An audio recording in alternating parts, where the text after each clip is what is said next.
오늘 저는 히브리서 3장 1절로 6절까지 말씀을 중심으로 주 예수를 깊이 생각하라 라는 제목으로 말씀 나눕니다. 우리 한번 두 주먹을 불끈 쥐시고 제목을 큰 소리로 한번 세 번 외쳐볼까요? 시작! 주 예수를 깊이 생각하라. 주 예수를 깊이 생각하라. 주 예수를 깊이 생각하라. 할렐루야.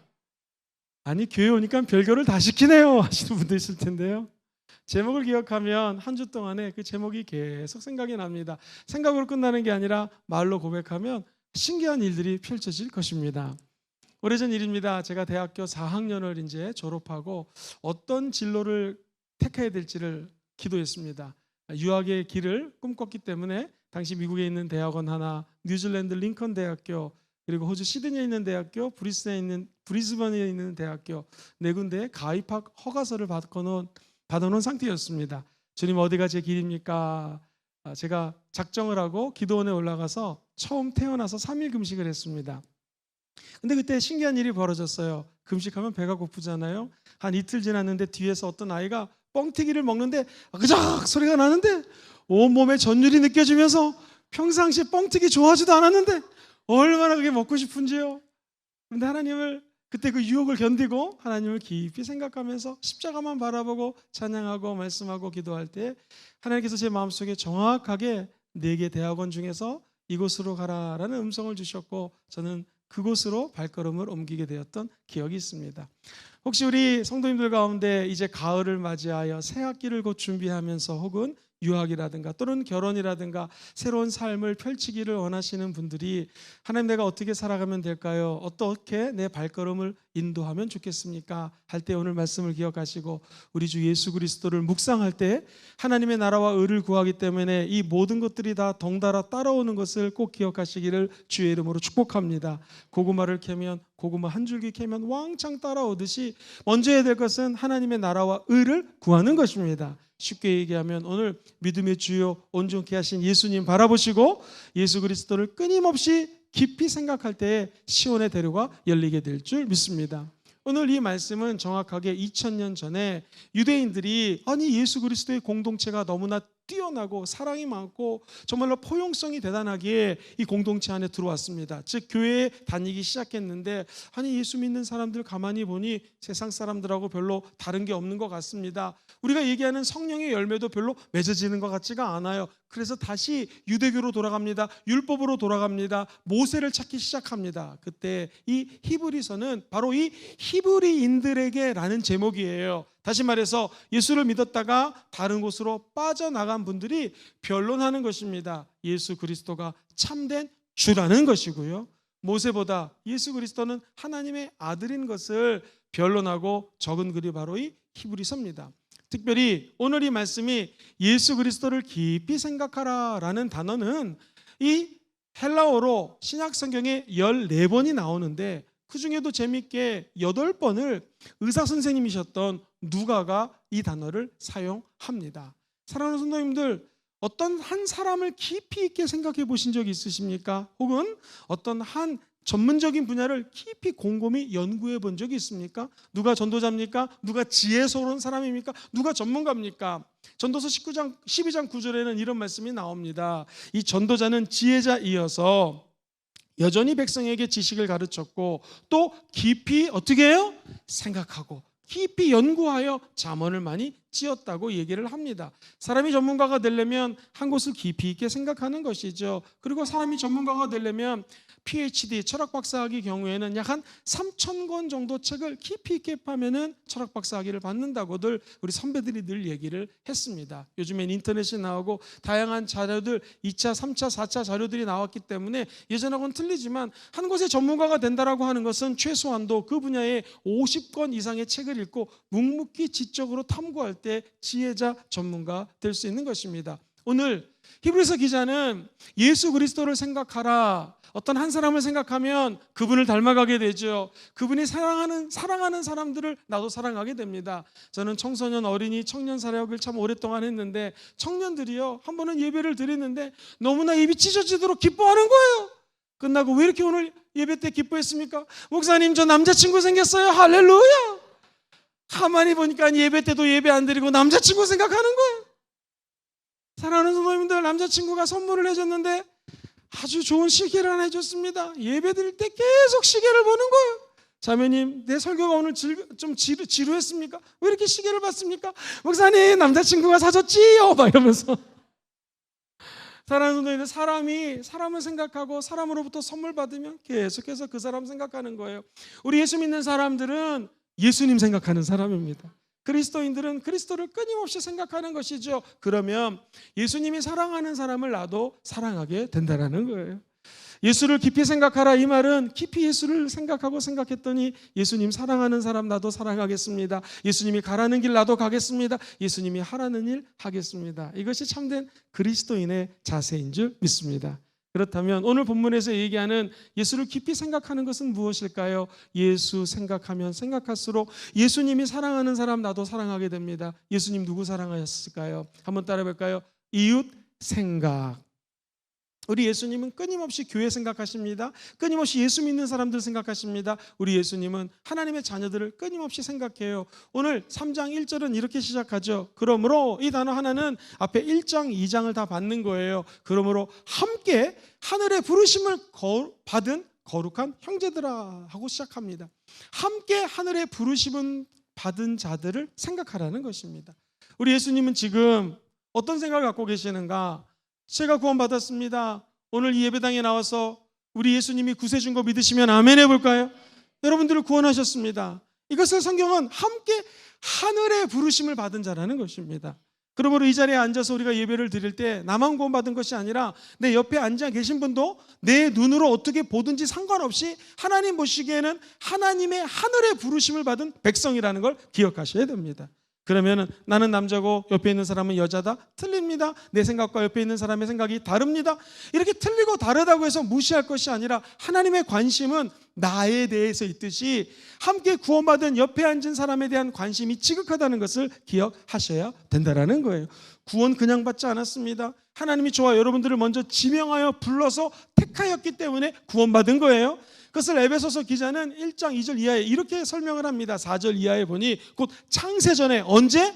창세전에 누가? 그리스도 안에서 우리를 택하셨고요. 우리를 서로 사랑 안에서 그 앞에 거룩하고 흠이 없게 하시려고, 우리 5절부터 같이 읽어볼까요? 시작. 그 기쁘신 뜻대로 우리를 예정하사 예수 그리스도로 말미암아 자기의 아들들이 되게 하셨으니 이는 그가 사랑하시는 자 안에서 우리에게 거저 주시는 바 그의 은혜의 영광을 찬송하게 하려는 것이라. 이 말씀을 요약하면 세 가지입니다. 첫 번째, 내가 하나님께로 나온 것 같지만 아니에요. 하나님이 만세전부터, 창세전부터 저와 여러분들을 지명하여 택정하셨다라는 사실입니다.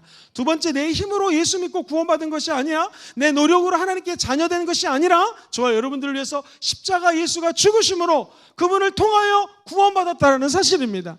이것은 전적인 우리가 한 것이 하나도 없는 하나님의 은혜라는 것이고요. 이 은혜를 받은 사람들이 바로 하늘로부터 구원을 받은 자요, 부르심을 받은 하나님의 백성이라는 사실이죠.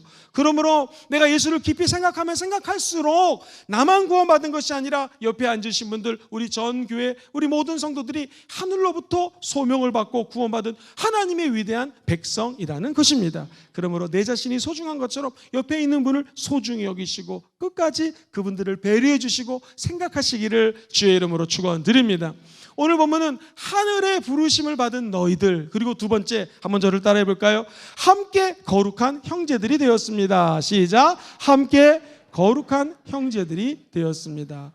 우리는 예수 믿으면 서로 형제자매라고 이야기를 하지요. 왜 그럴까요?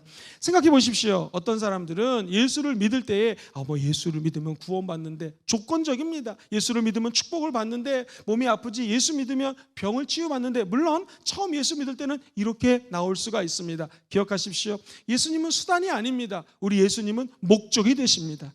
우리 삶의 최고의 목적이 예수님이 될 때 하나님은 병도 치료해 주시고 영생의 길도 열어주시고 우리가 마음속에 소원하는 길을 하나님의 은혜로 열어주시고 채워주시는 분이 예수님이라는 것입니다. 순서가 바뀌시면 안 됩니다. 예수님이 주시는 그 떡고물에 초점 맞추지 마시고 예수님이 우리 인생의 떡이 되시고 양식이 되시고 전부가 되시는 것을 입술로 고백하시기를 바랍니다. 그럼 나머지 것들이 따라오게 되어 있는 것이죠. 그렇습니다. 이 거룩이라고 하는 단어, 우리가 함께 거룩한 형제들이 되었다라고 하는 이 거룩은요, 하기오스라고 하는 단어를 쓰는데 이 말이 분별해 놓다, 구별해 놓다라는 뜻입니다. 이 세상에 얼마나 많이 물이 있습니까? 그런데 우리 사랑하는 안내 집사님이 이렇게 물을 담아서 거룩한 성전에 목사님이 설교하는 강대상에다가 이 물을 올려놨습니다. 이 물은 세상의 물과는 구별되어 있을 것입니다. 마찬가지예요. 우리도 이 세상에서 죄를 지을 수 있고 넘어질 수 있고 때로는 시기, 질투, 분노, 화를 내고 짜증을 낼 수도 있는 연약한 존재지만 하나님이 저와 여러분들을 물을 푸듯이 이 세상에서 창세 이전에 구원해 주셨습니다. 딱 띄어서 이 성전에 앉혀주셨습니다. 그래서 우리는 하나님의 자녀가 되었고 똑같은 하나님 아버지를 모시고 사는 가정이 되었다라는 거예요. 교회의 머리는 예수님이시고요, 우리가 섬기는 분은 하나님 아버지십니다. 하나님은 아버지가 되시는 것이고요, 아저씨가 아닙니다. 지나가던 아저씨에게 아저씨 도와주세요, 안 도와주십니다. 그러나 아버지는 틀립니다. 아버지 하면 아버지는 자다가도 벌떡 일어나는 것이 아버지인 것이죠. 오늘 우리 하나님 아버지께서 우리 마음속에 임재해 주셔서 저와 여러분들을 부르시고 찾아주시고 은혜 주시고 자녀 삼아 주셨습니다. 그렇다면 예수 믿는 사람들은 하나님의 은혜로 말미암아 내 옆에서 함께 예배드리는 이 예배 공동체가 소중한 것을 아는 것이죠. 그리고 내가 받은 은혜들을 나만 누리는 거고 간직하는 것이 아니라 주변 사람들에게 나누게 되어 있습니다. 그것이 무엇인가 한번 따라해 볼까요? 소그룹 나눔. 내가 받은 은혜를 나로 끝나지 않고 주변 사람들과 함께 나누고, 오늘 내가 이런 은혜를 받았습니다, 목사님 설교 중에서 이런 게 재밌었습니다 라고 집에서 소그룹으로 모여서 우리 하나님의 은혜를 나누는 것이 너무나 소중하고 중요한 것이죠. 하나님은 이렇게 몇백 명, 몇천 명이 모여서 예배 드릴 때도 은혜를 주십니다. 나아가 소그룹으로 모여서 예배 드릴 때도 은혜를 주십니다. 이제 우리가 코로나가 끝났기 때문에 주중에 집에서 모이기가 어려우면 이렇게 예배 끝나고 8층 가시면 식사를 무료로 드립니다. 식사하시고 잠깐이라도 소그룹으로 만나서 받은 은혜들을 나눌 때 우리의 믿음은 점점 쌓아지게 될 줄 믿습니다. 목사님이 이 은혜를 어떻게 받을 수 있겠습니까? 성경은 얘기합니다. 영접하는 자, 곧 그 아들을, 예수 그리스도의 그 이름을 믿는 자들에게는 무슨 권세를 줘요? 하나님의 자녀가 되는 권세를 주셨다라는 거예요. 이 권세는 보통 권세가 아닙니다. 예수 그리스도의 이름을 믿고 하나님의 자녀가 되면은요, 눈에 보이지 않는 영적인 귀신이 찾아와도 하나님의 아들이기 때문에, 그 아들 예수의 권세가 우리 안에 있기 때문에 예수의 이름으로 명할 때 귀신이 떠나가는 것입니다. 병마가 찾아와도, 어려움이 찾아와도 우리는 이것을 능히 극복할 수 있는 힘과 능력이 영접하는 자, 즉 내 마음 문을 열고 하나님을 내 마음속에 받아들이는 자에게는 이런 권세가 임하게 된다라는 거예요. 지금 얘가 히브리서 3장 말씀 나누고 있는데요, 2장에 보면 이런 말씀이 있습니다. 11절에 같이 읽어볼까요? 시작. 거룩하게 하시는 이와 거룩하게 함을 입은 자들이 다 한 근원에서 난지라. 그러므로 형제라 부르기를 부끄러워하지 아니하고. 거룩하게 하시는 분이 누구십니까? 하나님이십니다. 거룩하게 함을 당한 사람이 누굽니까? 저와 여러분들입니다. 이것이 다 한 근원에서 나왔다라고 하는 것은 저와 여러분들이 옆에 앉은 사람이나 나나 똑같은 하나님 믿고 자녀가 되었다라는 거예요. 그래서 나도 부족하고 너도 부족하고 여러분도 부족하고 우리 모두가 부족할 수 있지만 한 가지 확실한 것, 우리 모두는 하나님의 자녀입니다. 그래서 서로를 아끼고 배려해주고 생각을 해줘야 된다는 것이죠. 저는 부끄러운 과거가 있습니다. 제가 젊어서 소명을 받아서 신학을 하고 주의종이 되다 보니 교육전도사까지 한 20여 년을 여의도 순복음교회에서 사역을 했습니다. 대형 교회다 보니까 밑에 신입 이제 목사님들, 전도사님들이 계속 올라옵니다. 그러면 제가 총각 때부터 사역을 했거든요.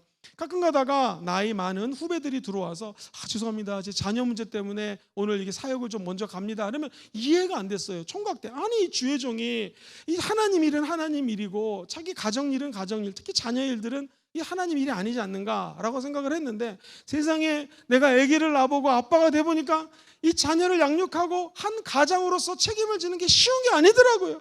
그러니까 이제 가정일 때문에 힘들다 그럼 제가 많이 배려를 하려고 합니다. 체험을 했기 때문에 그 밑에 있는 사람들을 이해할 수가 있는 것이죠. 기억하십시오. 우리 예수님은 하나님의 은혜 가운데 이 세상 모든 권세와 영광을 버리고 이 땅에 낮고 낮은 인간의 모습으로 오셨습니다. 그리고 스스로 낮고 천하고 천한 저와 여러분들과 함께 인간의 형상으로 모든 생사고락을 우리 예수님은 다 체험하셨습니다. 세상 말로 수중전, 공중전, 무슨 전투는 다 치르셨기 때문에 저와 여러분이 겪고 있는 모든 시험과 환난을 이해해 주시는 분이시죠. 우리가 한 예수님을 모시고 산다면 공동체 안에서 하나님의 사랑의 눈으로 주변 사람들을 바라봐 주는 것, 이것이 바로 예수를 깊이 생각하는 것입니다. 바라기는 순복음금주교회 모든 성도들이 아마 체험도 틀릴 거고 상황도 틀릴 거고 바라는 것도 다 틀릴 거예요. 그러나 한 가지, 우리 순복음금주교회 모든 공동체 한 사람 한 사람들이 예수 믿고 하늘의 부르심을 받은 사람들의 모임인 줄 믿습니다. 나아가 우리가 거룩한 형제가 되어서 하나님 앞에 나아갈 수 있는 은혜의 자녀들이 된 거 감사하시기를 주의 이름으로 축복합니다. 우리가 할 수 있는 것은 사람들을 믿는 거 아닙니다. 사람들을 끝까지 사랑하는 것이죠. 우리 공동체가 서로가 서로를 아끼고 사랑하고 배려해주는 공동체가 되기를 주의 이름으로 소망합니다. 자, 예수 그리스도를 깊이 생각하라는 것은 먼저 이웃을 한번 바라보고 이웃을 배려로, 사랑으로, 은혜로 한번 생각해 보라는 것입니다. 두 번째 한번 따라해 볼까요? 주님 생각. 목사님, 질문이 있습니다. 예수를 깊이 생각하고 싶은데 예수님은 누구시고 내가 예수 어떤 부분에 대해서 깊이 생각해야겠습니까? 오늘 본문 3장 1절은 이렇게 얘기를 하죠. 하늘의 부르심을 받았고 함께 거룩한 자가 되었는데, 한번 저를 따라해 보시겠습니까? 믿는 도리의 사도이시며 대제사장이신 예수님.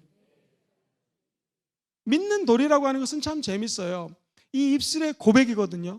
우리가 고백할 게 있는데 하나님을 생각하는 거하고 고백이 연결이 되는 거예요. 조영기 목사님이 4차원의 영성을 어떻게 개발했는가 제가 한 달 동안 설교를 하면서 쭉 생각해 봤더니 아마도 조영기 목사님은 그 옛날에 이걸 알았던 것 같아요. 주 예수를 깊이 있게 생각하면 이게 고백이거든요. 형제들아, 우리가 믿는 도리, 우리 입술로 고백하는 거예요. 신앙 고백이에요. 고백하는 게 있는데 첫 번째 예수님은 사도라는 것이고요. 두 번째 예수님은 대제사장이라는 거예요. 이게 무슨 의미입니까? 사도라고 하는 것은, 사랑하는 성도님들, 우리 예수님은 하나님으로부터 보내심을 받은 자예요. 이게 사도의 뜻입니다. 어포슬. 하나님이 직접 이 땅에 보낸 자들, 또는요 예수 그리스도를 열심히 따라다녔던 12제자들, 이분들을 우리는 사도라고 이야기를 합니다. 요한복음에 보면 이 사도라는 얘기들이 우리 예수님은 사도입니다는 안 나오지만 적극적으로 얘기하는 장면들이 많아요. 예를 들면 침례 요한이 나는 하나님으로부터 부르심을 받았는데 난 아무것도 아니고 정말 하나님의 아들이 그분이 하나님으로부터 부르심을 받았고 나는 그분의 신발끈도 어떻게 감당할 수 없는 그런 존재입니다 라는 말이 나옵니다. 이 마태복음에 보면 10장 40절에 이런 말씀이 나와요. 같이 한번 읽어볼까요? 시작. 너희를 영접하는 자는 나를 영접하는 것이요, 나를 영접하는 자는 나를 보내신 이를 영접하는 것이라. 이게 무슨 말씀입니까? 하나님이 이 땅에 보내셨는데 예수 그리스도 하나님의 아들을 영접하면 하나님을 영접하는 것이다. 그런데 우리 예수님은 이 땅에 오신, 사도로 오신 목적이 틀립니다. 영어로는 어포스트리라고 하고요, 그 다음에 헬라어로는 아포스톨토스라는 단어를 쓰는데 이 말이 하늘로부터 부르심을 받았는데요, 우리 예수님은 죽고 십자가에서 죽고 승천하시면서 하늘과 땅의 모든 권세를 가지신 분이세요. 즉 하나님 나라의 우리 아버지이신 하나님의 통치권을 가지고 이 땅에 오신 분이라는 거예요. 그러므로 하늘과 땅의 모든 권세가 우리 하나님이신 예수 그리스도의 영으로, 예수님이 하나님과 동등된 능력을 가지고 이 땅에 부르심을 받고 오셨다라는 거예요. 그 하나님이신 그분이 무슨 일을 하셨을까요? 성경에 보면은 온 갈릴리에 두루 다니시면서 병든 자를 고치시고 아픈 자를 치료하시고 마음이 상한 자를 마음을 다 고쳐주셨습니다. 우리 주님이 모든 도시와 마을에 두루 다니시면서 하나님의 백성들을 만나주셨습니다. 모든 촌에 두루 다니셨고 각 성과 마을에 두루 다니시면서 마음이 상한 자들, 눈물 흘린 자들을 닦아주시고 치료해 주신 분이 예수님인 줄 믿습니다. 그분이 사도로 이 땅에 오셔서 만나주시고 은혜를 베풀어 주셨다라는 거예요. 우리 예수님은 창녀를 만나주셨습니다. 세상 사람들이 손가락질하는 직분의 일을 하는 사람들을 만나주셨어요. 세리라고 하는 사람들은 텍스 컬렉터, 세금 걷는 사람들인데 서민들에게 세금을 받아서 정부에다가 내고 그 중간에 돈을 얼마든지 착복할 수가 있었고요. 가난한 사람들이, 싫어하는 사람들이 세리였어요. 근데 우리 예수님은 세리를 만나주셨습니다. 그리고 예수님은 죄 지은 자들을 만나주셨어요. 여러분은 지금 누구를 만나고 계십니까? 사랑하는 성도님들, 성경은요 우리 하나님의 아들 예수가 이 땅에 오셨죠. 고생하셨죠. 근데 저와 여러분들도 하나님의 사도라는 거예요. 꼭 사도라고 명칭은 안 하지만 하나님이 저와 여러분들을 부르셨고 예수 믿는 사람들은 이제 세상으로 보냄받은 자라는 거예요. 자, 성경에서 확인해 보겠습니다. 요한복음 17장 18절 보시면은 이런 말씀이 있어요. 시작. 아버지께서 나를 세상에 보내신 것 같이 나도 그들을 세상에 보내었고. 그렇습니다. 하나님이 예수님을 이 땅에 보낸 것처럼 이제 저와 여러분들을 이 세상에 보낸다라는 것입니다. 예수 믿는다라고 하는 것은 감격스럽고 너무나 좋은 거예요. 그런데 목사님, 예수님 믿으면 맨날 좋은 일만 일어날까요? 그렇지 않습니다. 눈물도 흘리고 어려운 일도 많이 만날 수가 있습니다. 사도 바울을 보십시오. 그는 사도로 부르심을 받았거든요. 성경에 보면은요, 로마에서 복음을 전하고 그 당시 스페인이 지구 끝인 줄 알았습니다. 서바냐라고 하는 지역까지도 가서 복음을 전합니다. 1차 전도 여행, 2차 선교 여행, 3차 전도 여행, 너무나 먼 거리, 산 건너, 물 건너, 바다 건너 어렵게 복음을 전했습니다. 그는 자기가 어떤 고난을 당하는가를 13개로 이야기를 해요. 저는 옥에 갇히고 매를 맞았습니다. 그것도 태장으로 맞았습니다. 돌에 맞았습니다. 파선당했습니다. 배가 이제 뒤집혔다라는 것이죠. 강도를 만났습니다. 동족, 같은 민족의 위험도 당해봤습니다. 그리고 더 힘든 것은 자지 못했습니다. 줄였습니다. 목말랐습니다. 굶었습니다. 추웠습니다. 헐벗었습니다. 고생 다 했다라는 거예요. 왜? 사도기 때문에. 그러면 목사님, 이거는 사도 바울이고 모세는 그 하나님으로부터 부르심을 받은 자들이고 예수님은 구세주니까 고난을 당했지 저도 꼭 고난을 당해야 되겠습니까? 사랑하는 성도님들, 이거 오해하지 말고 들으세요. 예수 믿는다라고 하는 것은 큰 축복입니다. 그러나 예수 믿었기 때문에 핍박도 다가오고 고난도 다가올 수가 있습니다. 예수님의 12제자를 제가 조사해 봤습니다. 그랬더니 베드로는 로마로 갔습니다. 안드레는 스코틀랜드로 갔습니다. 야고보는 스페인으로 갔고요. 요한은 에베소로 갔습니다. 그리고 빌립은 러시아 남부 스키티아 히에라폴리스라는 지역으로 가서 복음 증거했습니다. 바돌로메라는 제자는 아르메니아로 갔고요. 도마 아시죠? 의심 많은 도마는 저 인도까지 가가지고 거기에 있는 왕자, 왕비 또 공주를 복음화시켰고 그 공주 중에 한 명이 또 배를 타고 신라와 가야 쪽에 와가지고 예수를 증거했다라고 하는 역사적인 증언들이 있습니다. 어쨌든 도마는 인도로 갔습니다. 그리고 마태는 카스피 아래로 내려갔다가 이디오피아로 갔습니다. 그리고 알페오의 아들 야고보는 시리아로, 다데오는 시리아와 아라비아, 페르시아로 갔습니다. 시몬은 터키, 북아프리카, 아르메니아, 영국 런던을 지나서 페르시아까지 갔습니다. 가룟 유다가 예수를 배신했잖아요. 그때 제비를 뽑아서 하나님의 은혜로 이 사도가 된 사람이 있습니다. 마띠아인데요. 아르메니아와 이디오피아로 가서 복음 증거하다 대부분이 다 순교를 했습니다. 그럼 저 예수님 괜히 믿었어요. 괜히 믿었네요. 이거 다 어디로 가가지고 선교지 가가지고 순교하는 거 아닙니까? 아닙니다. 하나님이 하시고 싶은 말씀은 뭐냐면요, 네가 정말 예수를 깊이 생각을 하면은 고난을 고난으로 여기지 말고 이 땅의 사명자로 부르심을 받은 것을 기억하라는 거예요. 우리가 금요철에 많이 부르는 찬양, 하나님의 부르심에는 후회함이 없습니다. 하나님이 은사 준 것은 후회함이 없으세요. 구원받은 우리 성도님들, 하나님 은사 받은 여러분들을 하나님은 거룩하게 훈련을 시키시고 사용하기를 원하시는 것을 기억하시기를 바랍니다. 시편 64편 9절에는 이렇게 시인이 노래를 합니다. 천천히 읽어보죠. 시작. 모든 사람이 두려워하여 하나님의 일을 선포하며 그의 행하심을 깊이 생각하리로다. 모든 사람들이 두려워합니다. 우리 예수 믿는 사람들은 사람 두려워하지 않아요. 하나님 두려워합니다. 우리가 하는 일은 무엇입니까? 하나님의 일을 선포하는 것이에요. 이것이 사도가 해야 될 일이라는 것이죠. 우리 순복음종교의 모든 성도님들이 이 땅에 살면서 아마 강건하면 80, 요즘 100세 시대면 100세까지 살 겁니다. 내가 만약 40살이라면 앞으로 한 40년 정도, 5, 60년 정도 살 것 같습니다. 사랑하는 성도님들, 남은 연수를 계수해 보십시오. 그리고 남아있는 시간까지 내가 무엇을 하기 원하는지 한번 주님께 간구해 보시기를 바랍니다. 하나 확실한 건 예수를 묵상하면 묵상할수록 그분은 사도로 오셨고 저와 여러분들에게 사도적인 은혜를 부어주셔서 이 땅에서 성경의 세계는 사도는 아니지만 우리 삶의 현장에 예수 그리스도를 증거하는, 즉 선교자적 삶을 살기 원한다는 것입니다. 우리 순복음교회의 모든 성도님들이 이런 선교적 사명 감당하는 교인들 되시기를 주의 이름으로 축복합니다. 자, 이제 우리 주님은 이처럼 사도로서 오셨기 때문에 사도이신 예수님을 깊이 생각하라는 것이었고요. 어느 성경에 보면 두 번째로 대제사장이신 예수님을 깊이 생각하라고 이야기를 합니다. 질문 드릴게요. 아는 분 한번 손 들고 답해 보세요. 하나님 아버지가 왜 그 아들 예수를 이 땅에 보냈습니까? 많은 정답이 있겠죠. 확실한 정답 하나는 예수님을 죽이기 위해서 보냈습니다. 십자가에 매달려 죽기 위해서 예수님은 이 땅에 오신 것입니다. 사랑하는 성도님들, 저와 함께 구약 시대로 여행을 떠나보겠습니다. 구약에 대제사장이 하는 일이 있습니다.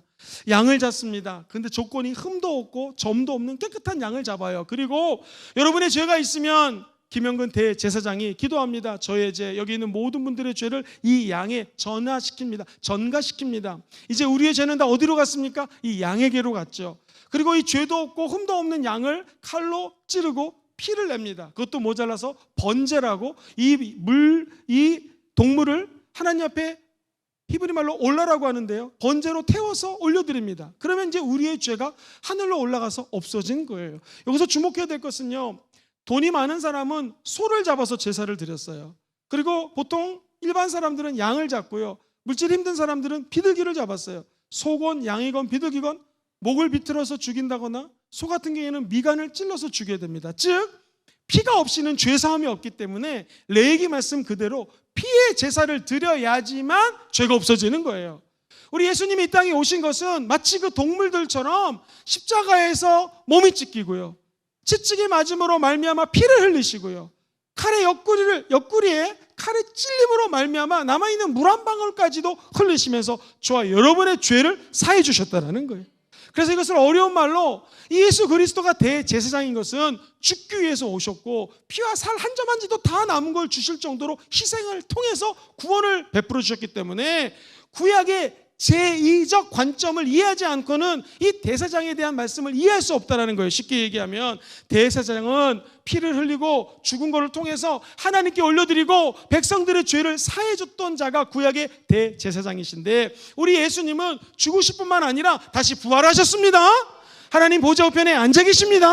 그리고 지금도 여러분이 알고 지은 죄, 모르고 지은 죄, 아담으로부터 물려받은 죄, 그리고 아무도 없을 때 혼자 지은 죄들을 우리 예수님이 용서해 주신다는 거예요.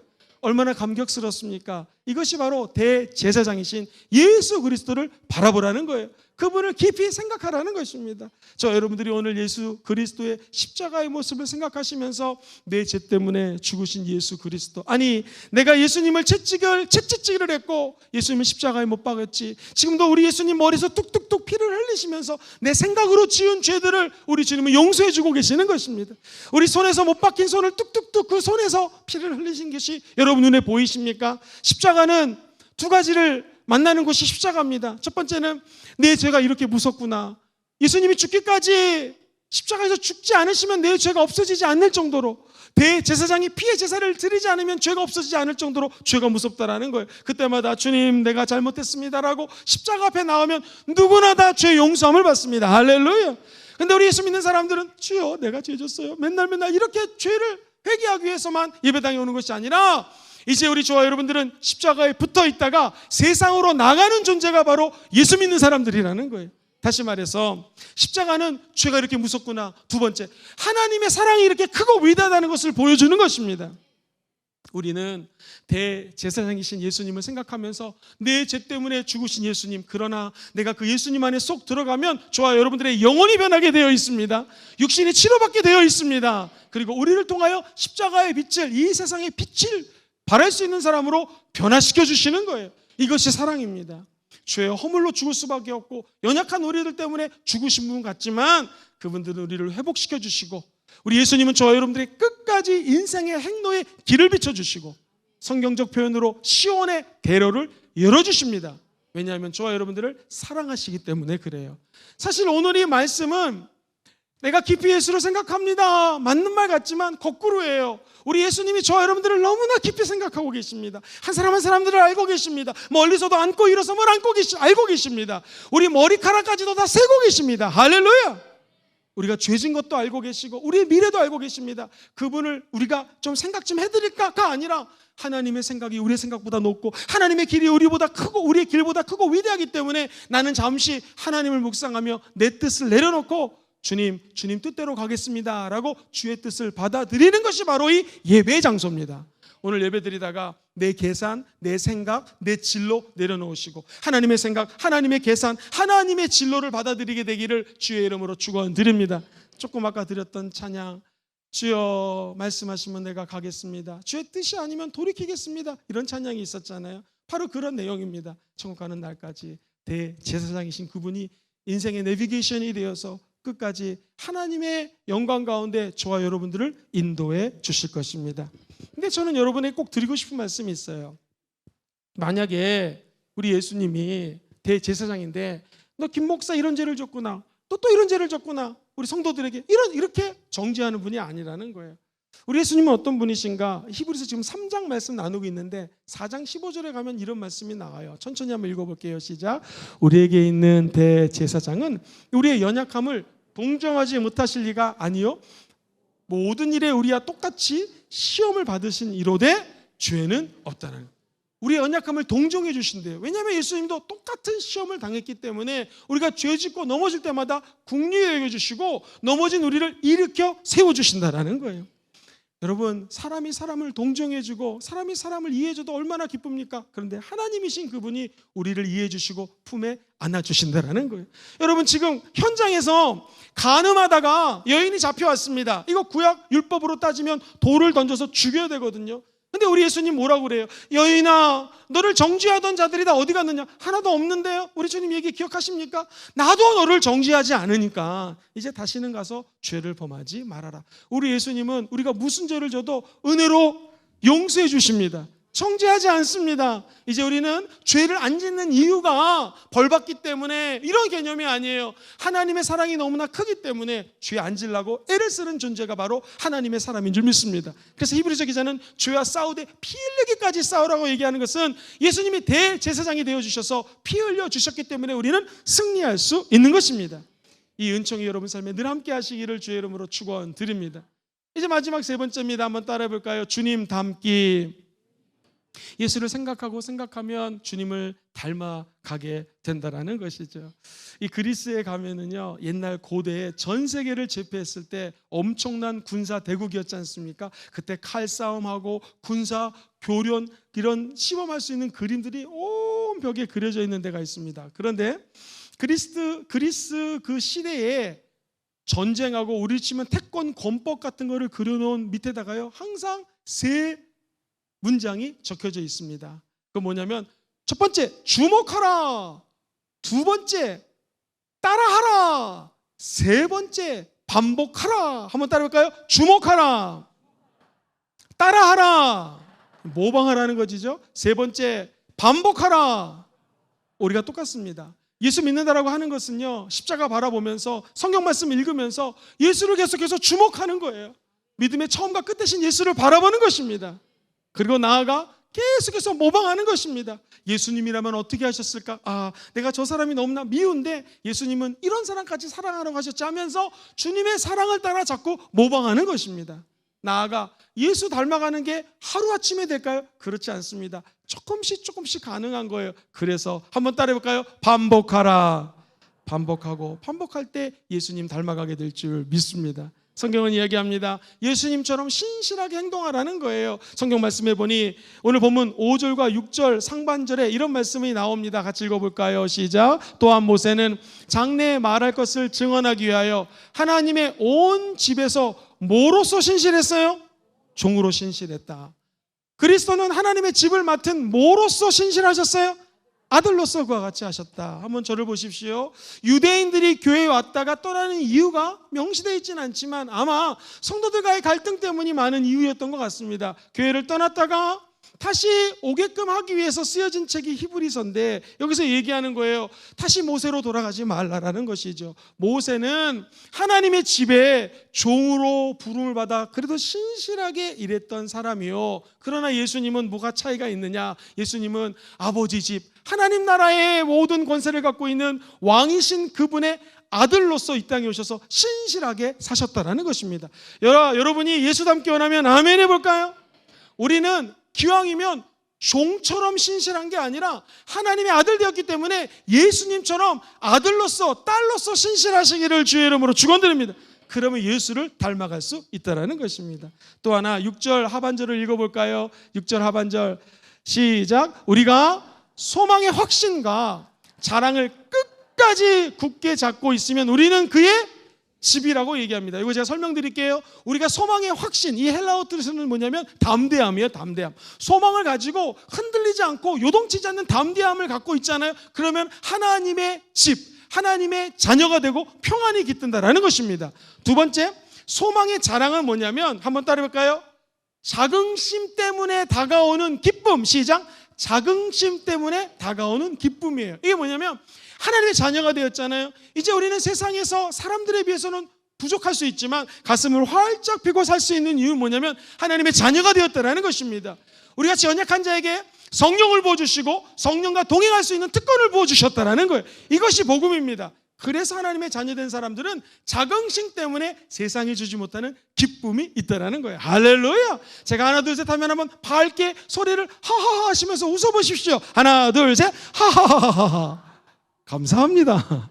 세상 사람들은 하하가 목사님 땅값이 올랐어요, 아파트 올랐어요, 이런 개념이잖아요. 근데 우리는 하하 할 수 있는 게 뭐냐면 하나님의 자녀이기 때문에 기쁜 거예요. 이 기쁨은 세상이 뺏어나가지 못합니다. 성경은 이야기합니다. 이런 확신, 담대함이죠. 이런 자랑, 자긍심 때문에 다가오는 기쁨이 있으면 우리는 그의 집이다.